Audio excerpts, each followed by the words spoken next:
Hello everyone, Joe here. I know it's been a while since I made a video. Been really busy with work. Some of you who saw me, I did attend the YCS in Anaheim. About to show you the deck I ran. For the first 6 rounds, let's see.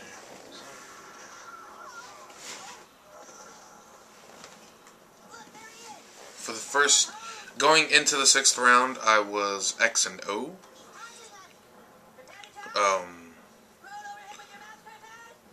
After that, it went downhill. I played some of my worst possible matchups, and not taking anything away from those guys, but it's really hard to come back when a single card can stop you. I went down there with some of the guys from my videos. The team went down there. We all did really good. We all ran a different version, or 2 of us ran a different version of the same deck. One ran Gravekeepers, the other ran Dragunity. I'll post, there's a link to, unfortunately I didn't get a feature match, but I am on the Konami site for the top table updates. I got to play Billy Break. That was really fun. He's a really good player. Here's the deck I ran. It's Heroes, but you'll see it's not your normal hero build. A lot of people really had no way of predicting what I was going to do.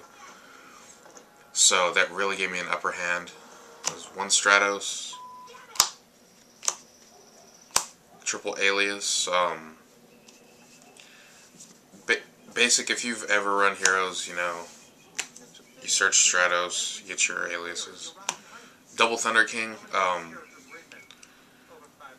If I went first and had a Thunder King and a Pot of Duality in hand, I think maybe 75% of those games I won, just because I would maybe hit a warning or something off the Pot of Duality.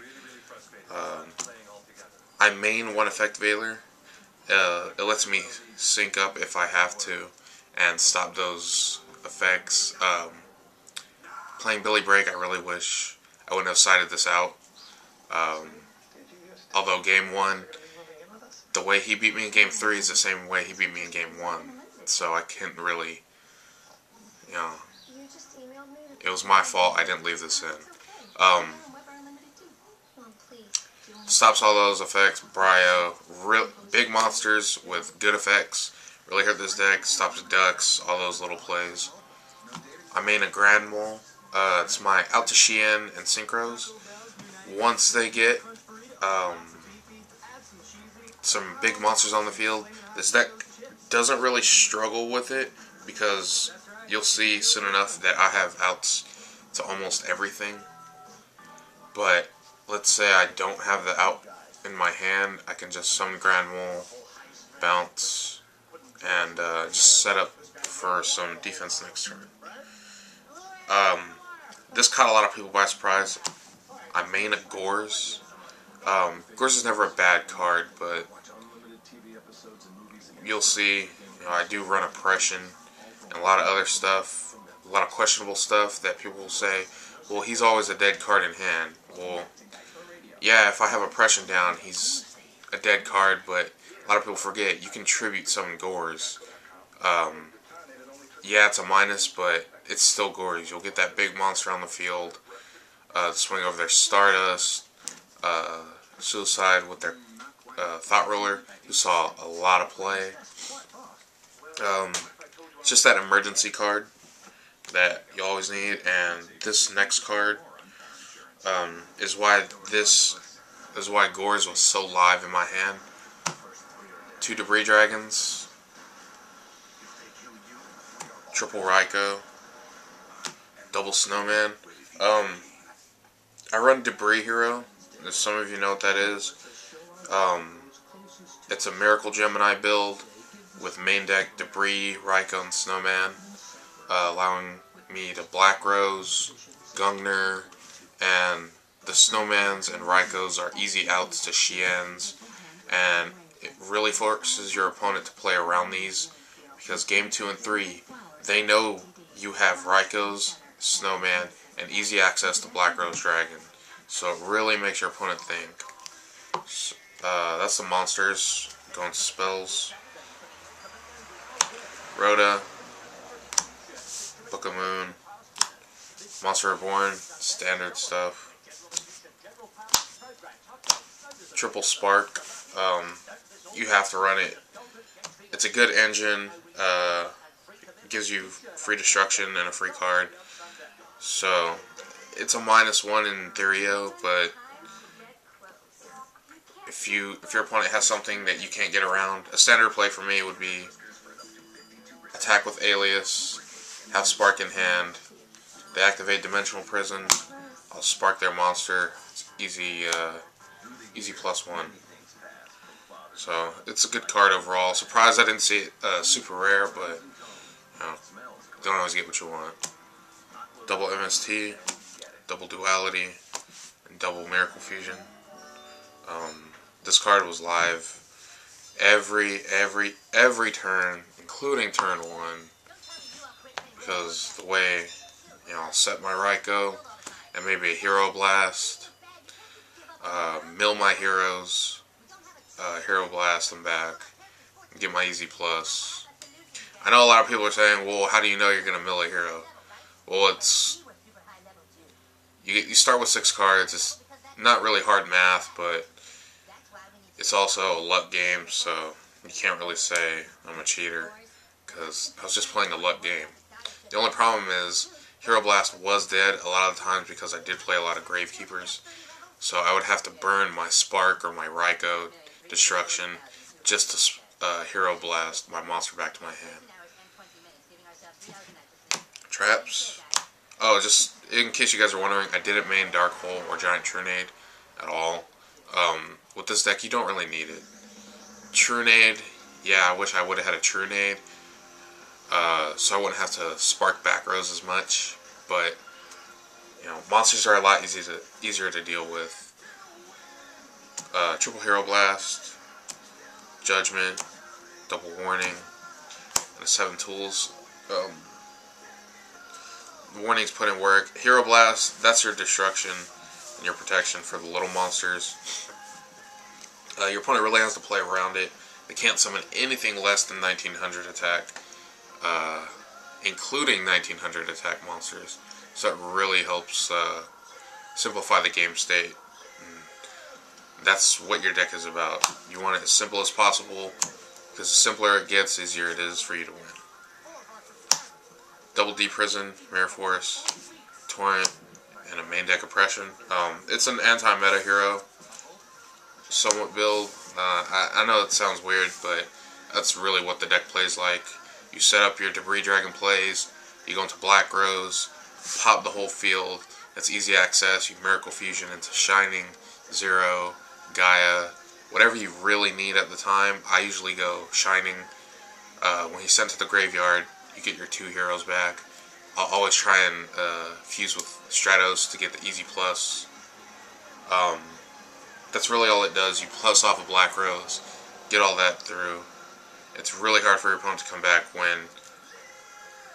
especially when you Black Rose, Miracle Fusion into Shining. He gets pretty beefy, and set an Oppression and maybe a Solemn Judgment. Your opponent really can't come back from that. That's the main deck. Here's the side. 1 DD Crow, 1 Electric Virus. That card saw absolutely no play. Double Cyber Dragon. Double Fossil Dino. This card's amazing. I really wish I would have main decked it after seeing the top 16. It's just such a good card. Puppet Plant, 2 of them. Playing against 6 Sams, I side almost nothing. I'll finish explaining my side. Double Banisher of the Light. In my opinion, this card's better than Banisher of the Radiance. especially in this deck, Banisher of the Radiance can get ran over quite easily. It's only 1600 attack. That pretty much leaves a huge amount of monsters in the meta today that can destroy it. I'll set this turn 1, maybe set a D-Prison, maybe something, just a little bit of protection. No one ever expects 2000 defense, and all their cards being removed. So this card really helps. Everything you would side against, or side Banisher of the Radiance in, I side Banisher of the Light. If for whatever reason this got destroyed while it was face down, and sent to the graveyard instead of being removed from play, I could easily Debris Dragon it back. It is 3 stars, 100 attack. So it would give me easy access to Black Rose if I need it. 2 Chain Disappearance. Yeah. 2 Trap Hole. And 1 Super Polymerization. The cards that saw the most play being sided this weekend would probably be these 5 right here. Double Banisher, Double Trap Hole, Super Poly. It's really hard. I sided these against X-Sabers. It's really hard for them to come back when you have a face-up Banisher and Trap Hole set. They really can't come back from that, because as soon as that Trap Hole goes off, their cards are removed from the game. And a lot of people don't expect, so they'll just blind summon. Basically, it's, they feel safe. They don't read a warning. They'll go Full Helm Knight, response, assume you have nothing. When you flip that Trap Hole, they just kind of have the, well, no one does that. And that's the part of, that's the best thing about this side deck. No one expects Banish of the Light. No one expects 1 Electric Virus with double Trap Hole. So I think overall, I got the jump on my opponents when it comes to the side deck. Here we go, extra deck. It's really out of order because I got deck checked. Let me do this real quick. My judges can't put my stuff back the way I had it. Alright, here we go. 1 Chimera Tech Fortress Dragon. 1 Cyber Twin Dragon. 1 E-Hero Gaia. 1 0. I do run the double Snowmans, but also you don't always need to go into 0. I only went into 0 twice the whole day. Both games I lost. It was just the last ditch effort. So it's not really a card you will go into very often. Double Shining, he's definitely the one you want to go into. I only run the 2 fusions, but I have 4 targets. And if you notice, I only have 2 targets for the Ab-Zero and 1 main decked target for Gaia. But you also have to remember, Debris Dragon goes into Iron Chain, who's an Earth. Debris Dragon goes into Gungnir, who's a Water, and so on and so on. And 1 Draco Quest. Of course, you side the Super Poly. That's what these 3 cards are there for. You Super Poly their Cyber Dragon, their Dragon Synchro. This deck really hurts Dragonities because of that Super Poly, and they know it. Synchros. I try to take the best of each level and just mix those in. Although I had to kind of play around because of Debris Dragon. 1 Catastor, Bryo. Bryo's also a water target for 0, excuse me. Iron Chain, Gungnir, Black Rose. I really wish... Ooh, excuse me. I really wish I would have ran Ancient Fairy Dragon over Cyber Twin Dragon. It didn't really help me at all.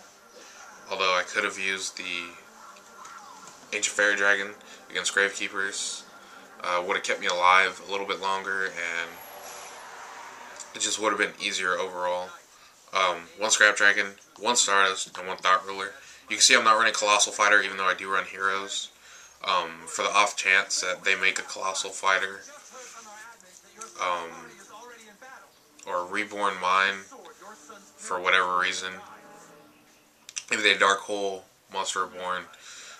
That'll really hurt me, and I really need the strongest thing on the field to be Elemental Hero the Shining, because I can protect him, and it's really important. And you'll see these cards right here. These are my tokens. A couple Hokages and a couple Rogue Ninjas. Overall, the event was really, really fun. I really enjoyed myself. I know it sounds cheesy, but it was really fun. Oh, I'll show you, of course, some of you who follow the game